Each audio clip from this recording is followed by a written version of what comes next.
Now, going home during the break, the legislative break, some people call it vacation. Now, I know for a fact that these lawmakers, they do work when they get back.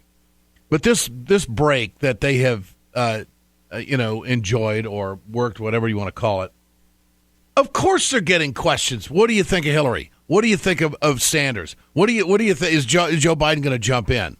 I mean, if I ran into Colin Peterson here in the 7th District in Minnesota, I'd ask him those questions. And it's a news story. And who are they going to support? What are they leaning towards? What do you think of these trade issues? What do you think about going after the criminals on Wall Street? What about breaking up the banks? What about going after money on offshore tax? I mean, I think these are the things that people are wondering about because this is all played in to the income divide, the haves and the have-nots that have developed tremendously over the last 20 years in this country, and I think people want to do something about it. And I think that Sanders has hit the bullseye talking about an issues campaign. Left, right, blue, green, center, nobody gives a damn about identity politics anymore. They want stuff done. Even Howard Stern came out and said that, Trump gets shit done. He does get stuff done. In the business world, can he transition that into government? I don't know. We'll see. I wouldn't vote for Trump, but I think he's an interesting candidate. Now, to lawmakers at home dealing with the Hillary situation, John Yarmuth joins us. He's a congressman from Kentucky, a good friend of ours. John, good to have you with us. Hey, Ed, good to be with you. What are your constituents asking you when you're out and about at a picnic or on the street and they bump into you? What are they asking you? What are they saying? Well, there's a lot of interest in the presidential campaign. I don't think there's any question about that. As a matter of fact, we have a governor's race that's going to occur, an election in about 72 or 3 days now, and nobody talks about that. Everybody wants to know about Donald Trump. People want to know about what I think about Joe Biden. People ask about Hillary. People ask about Bernie Sanders. I tend to be around a few more Democrats than Republicans, but it's amazing how much interest there is in that. And it's kind of, I think the whole question of a functioning government is the underlying factor in a lot of people's thinking now. People they want a government that acts like it knows what it's doing. They want a government that works for them, that at least does something, that doesn't have all this obstruction that's been unfolding in Washington. Exactly right. And, they're fed up with the partisanship and the knee-jerk reactions, that anything Obama's for, that they're against, and vice versa. So it's, it's the dysfunction that's on most people's minds. Now, you've been quoted in a news story in Kentucky that you still think there's a chance that this email scandal could upend Hillary Clinton's campaign. And I know that you're somewhat of a supporter of Clinton. You'd have no problem with her being president of the United States. You've stated that in other news accounts. But I want to know, what's your take on this? Is this a big problem for the Clinton campaign? Well, it's funny. I said what I think should be fairly obvious, that if all the facts turn out to validate what Hillary Clinton said, then this thing's going to go away very quickly. But if, in fact, the facts show that she violated the law and then lied about it, then I think that could disqualify her. I mean, I think that's fairly obvious. The question is whether we're ever going to get all the facts. And it seems to me that the more I read and hear about the controversy, the less I understand. It's been very confusing to me. But, this whole thing, one of the things that nobody's really talking about, and somebody should, just for the interest of clarification, is the whole issue of classified information. Government agencies classify a lot of stuff which has no business being classified. The term classified can actually refer to something that's only classified because it's embarrassing to somebody in an administrative agency or a department. It's not necessarily anything that deals with national security or sensitivity. Well, Congressman, give us some insight. Who determines what's classified? Basically, whoever has the documents.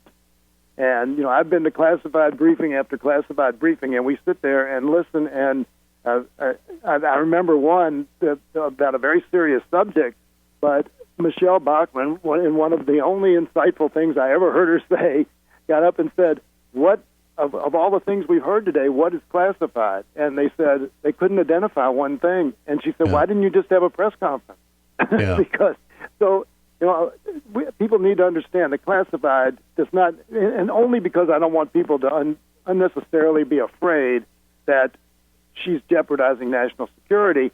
She probably didn't in any of these situations, but it can be very personal information or something that gets classified. So I mean, it's getting pretty rough out there on this Benghazi thing as well, too. I mean, some of the things that Gowdy is talking about, but also Carly Fiorina, who made the comment recently that Hillary Clinton lied about what unfolded at Benghazi. Now, that's a pretty strong accusation on the former Secretary of State. Is there any shred of truth to that, or what's your view? Well, I don't know how many reports there have been on the Benghazi episode, but I know it's probably at least a half dozen. Both houses of Congress have issued them, inspectors general. There have been a number of investigations and reports. Not one of them has suggested that Hillary Clinton lied about anything. And I think that's where most people are. I think that, and I think that people recognize political fodder and one-upmanship and all this kind of stuff. But this email thing is, this is a different animal. The FBI doesn't get involved unless they think that there's some criminal activity, correct? Exactly. That's the only time they get involved. and I listened with interest to former Attorney General McCasey yesterday, and I think he was very clear on where the areas of potential vulnerability are for Hillary Clinton. And the one of them is that you cannot have classified information on your personal. Well, you have to have classified information on a secure server. Yeah. And that wasn't the case allegedly. Yeah. That's right. I mean, it's a misdemeanor, and it's similar to what General Petraeus was charged with. Okay. But, yeah. So there are some again, but I think the facts are going to play out, and my guess is that Hillary Clinton, in the final analysis, won't be disqualified from running for president because of this incident. Well, but it certainly will be an issue if there's anything there. I mean, her previous statements could come back to haunt her if the FBI finds something. And absolutely right. This is the kind of drip and the wear on the American people that they get tired of the Clintons. And I think that this has played into the strength of some of the other candidates, especially Bernie Sanders. I want to ask you about Bernie. Mm-hmm. You've also said that you don't think that he wouldn't make the best kind of general election candidate. Why? Why do you think that? Okay. Well, first of all, I think I greatly respect Bernie and his courage, and I agree with him on most things that we deal with. But Bernie's a crusader, and I think it's very difficult for a crusader to be a president because you have to represent a lot of diverse people, and that's the problem that I have with him as a potential general election candidate. I think he speaks to a very significant portion of the American electorate and their concerns, but he also, I think, would be a frightening candidate to a lot of other people. Well, that's but the issues that he is bringing forth, Congressman, poll in the majority. I mean, people are concerned about income inequality. They do want minimum wage. They do want universal health care. They do want these criminals on Wall Street to be prosecuted and the big banks broken up. Mm-hmm. I agree, and I agree with all of those positions. Yeah, and I just think that in a political environment, he would probably not be just as my personal opinion. The strongest candidate, but. We'll see. Obviously, it's something when you draw 28,000 people to an event. That's you're going back and talking about Barack Obama type of attraction, which is not to be overlooked. It's not to be overlooked, and I've taken issue with the media. Back then, they called it a movement behind Obama. When does it become a movement for Bernie Sanders? I mean, there's something cooking out there. And also the way he uses social media. If he's not ultimately the candidate, everybody ought to take a look at what he's doing because he's being masterful at that. He really is. This is a revolutionary type campaign in contemporary time about how to do things in the new information age. Mm-hmm. All right, to start this, you mentioned that there's intrigue about Trump. What is it? Is there a freshness about Trump that plays to people in Kentucky to the point where they would ask their congressman, "What do you think of Trump?"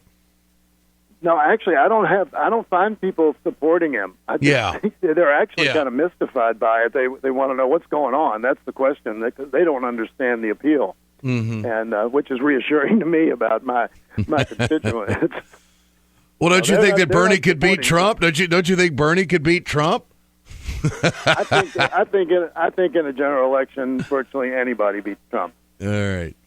John Yarmuth, always good to visit. Thanks so much. Thanks. Before you go, though, I'd be remiss if I wasn't going to ask you, the Iranian deal, Nancy Pelosi, Harry Reid, how much influence is that going to have on the Democratic caucuses? Well, I think it's not just the two of them. I think that's very significant, but people like Jerry Nadler, who came out the other day, I think that was a very significant announcement. And he's for it. Schumer's against it. He's for it. That gives cover to some people who are worried about significant Jewish constituencies. You know, I'm a strong supporter of the deal. I'm Jewish, but it amuses me. I think that if this were Venezuela and not Iran, and the Israeli element was not present, this would be a no-brainer deal. There wouldn't be any opposition to it. The Israel element makes this controversial and makes it a contentious issue on the Hill. But again, I think I'm part of the whip team in the House that's supporting the deal and trying to generate support. I'm very confident that we can sustain a presidential veto on this. Congressman John Yarmuth, Kentucky, always a pleasure. Good to have you with us, John. Thanks so much. Thanks, Ed. Good to be with you.